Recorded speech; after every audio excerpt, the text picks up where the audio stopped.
This is Business Plus Weekend, a roundup of business and economy news of the week that was and what to look forward to in the coming days. Stories you must know this weekend.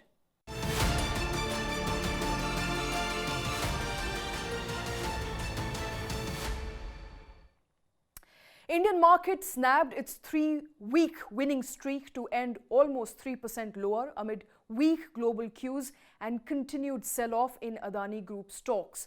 In the week ending February 24th, Nifty dropped 2.67% to close at 17,452 mark, and Sensex slipped 2.52% to end just shy of 59,500 mark.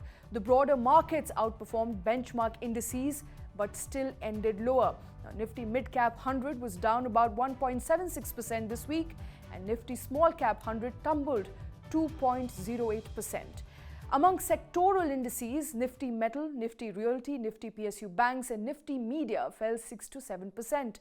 Foreign institutional investors who bought equities worth 6,000 crore last week turned net sellers once again, withdrawing over 1,600 crore in the first 4 sessions of this week. Now, month to date, they have pulled out over 3,000 crore rupees from the Indian market. Domestic institutional investors continued providing support as they bought equities worth 1,800 crore rupees this week. Month to date, they have pumped in almost 11,000 crore rupees. And moving on, it has been a month now since Hindenburg Research came out with its scathing report that dubbed India's then richest man's multi-billion-dollar empire largest fraud in the corporate history. What ensued was an unprecedented sell-off that wiped out almost 12 lakh crore of the group's market cap. What's more is that Hindenburg's 85% short bet on Adani Group is still valid. Now, the New York-based short seller identified 7 of the stocks as having potential to drop by 85% based, and I quote, on purely a fundamental basis owing to sky-high valuation, unquote. Now, in the 30-day sell-off, the combined market value of 10 listed companies has slumped by about 60%.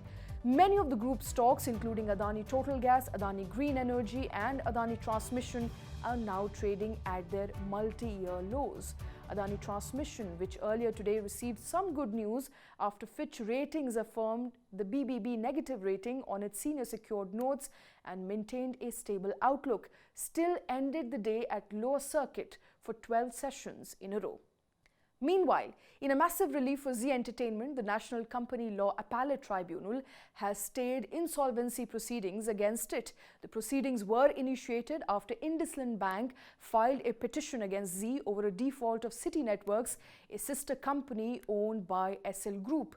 Now, Zee Entertainment MD and CEO Puneet Goenka hailed the NCLAT order and said the focus remains on timely completion of the proposed merger with the local unit of Japan's Sony Corporation. For those not in the know, Zee and Sony decided to merge in December 2021 and have received conditional approval from the Competition Commission of India. And in news from the banking sector, Axis Bank is all set to complete the acquisition of Citibank's retail business in India a year after it reached an agreement to buy the business for 12,325 crore rupees. The transfer of customer accounts, however, will be subject to them providing consent. Complete integration of operations is also going to take several months because of the shift in technology platform. The deal will see Axis Bank get access to 7 offices, 21 branches and 499 ATMs operated by the Citibank. And another Indian is ready to take on the world stage. Ajay Banga, former MasterCard CEO, has been nominated for the position of World Bank President by US President Joe Biden. Ajay Banga is currently the vice chairman at General Atlantic, a US private equity firm. He retired in December of 2021 after 12 years at the helm of MasterCard, where he is credited for helping 500 million unbanked people join the digital economy, avert layoffs, and lead work on climate, gender, and sustainability. Now, Banga started his career in India, spending 13 years at Nestle India and 2 years at PepsiCo. He joined Citigroup in 1996, where he went on to lead Asia Pacific region as the CEO. Banga joins the likes of Microsoft CEO Satya Nadella, Adobe CEO Shantanu Narayan, Alphabet CEO Sundar Pichai, to name a few Indian American leaders.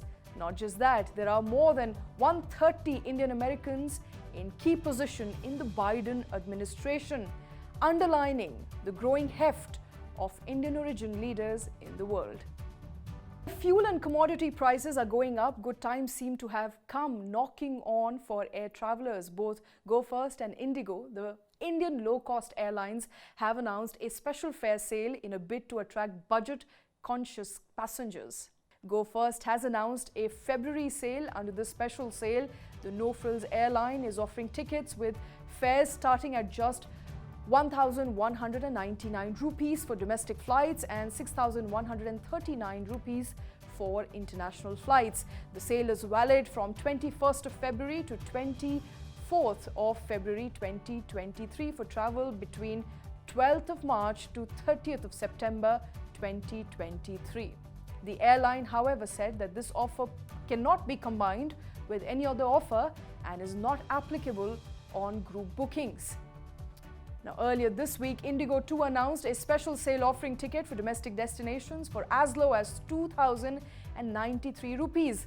The IndiGo sale is open till 25th of February 2023 for travel between 13th of March 2023 and October 13th, 2023.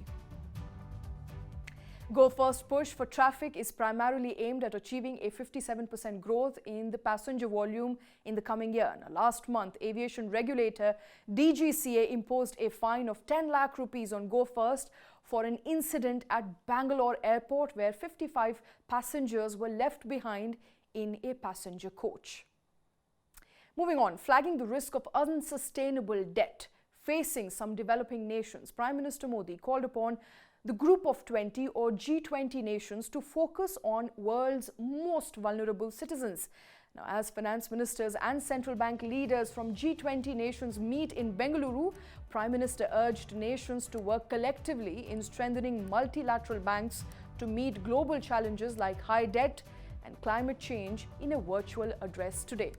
At the center of the FMCBG meet will be issues around debt restructuring of emerging nations such as Sri Lanka and Zambia. Officials are trying to reach common ground on the matter. The pandemic-ravaged economies of many emerging markets have pushed them to bankruptcy and are forcing them to knock on the doors of global lending institutions for bailouts. And addressing the inaugural session of the G20 summit, the RBI Governor Shaktikanta Das today called upon G20 nations to resolutely address the challenges like threats to financial stability and debt distress that confront the global economy. Now, although the outlook for global economy had improved in recent months, Das said that there was now greater optimism that the world may avoid a deep recession. There was a need to be cautious of the possible uncertainties that lie ahead. The RBI governor further said that G20 is poised for a transformational journey, and within the finance track, the effort will be to entrench unwavering faith in the G20 as a multilateral forum to address global challenges.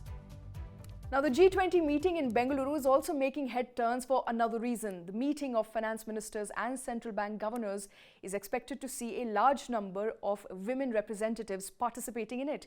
Leading economist Geeta Gopinath shared glimpses of a key G20 event on her social media, posing with Finance Minister Nirmala Sitharaman. She also shared photos of Spanish Deputy Prime Minister Nadia Calvino, who was also seen wearing a sari. Gopinath further posed with US Secretary of Treasury Janet Yellen and IMF Managing Director Kristalina Georgieva, leaving you with those pictures of some very powerful women leaders currently in India. And with that, it's a wrap on this edition of Business Plus. For more incisive news analysis and cutting-edge documentaries, keep streaming News 9 Plus. Thanks for watching.